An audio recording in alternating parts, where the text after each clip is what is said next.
Ja, mamma en pappa. Ek het ook gesit daar waar jy sit. Moedeloos. Waar gaan geld vandaan kom? My salaris is nie meer genoeg nie. Jou salaris is onder R10,000 'n maand. Maar jy moet hier betaal, dis petrol, dis kos, skoolgeld, sportgeld. As jou kind iets wil hê, 'n sweetie, of 'n mooi hemp, ons kan nie hierdie maand nie, want daar's nie geld nie. Ja, ek was ook daar. Baie so gevoel, moedeloos. Nie geweet wat die dag van môre vir my gaan inhou nie. Maar ek het 'n besluit gemaak in my lewe waar ek net besef het dit kan nie meer so aangaan nie. Ek wil ook vir my kind sê, ja, gaan koop vir jou daai hempie. Gaan kry vir jou daai sweet wat jy wil hê. Al kos hy my R300, R400, gaan kry hom. En ek kon dit nooit doen nie. Nou kan ek dit doen.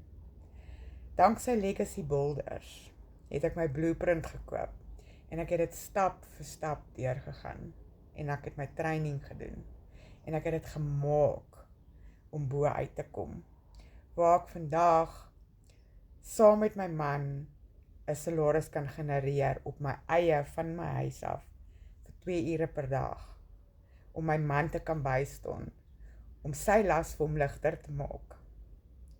Ek kry eintlik trane in my oë, want ek weet hoe dit voel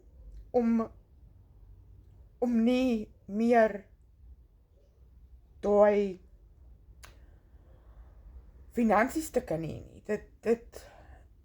Die lewe raak net duurder elke keer, elke jaar, elke dag. So ek het daai besluit gemaak om by Legacy aan te sluit en ek kan regtig vir julle sê my lewe het drasties verander.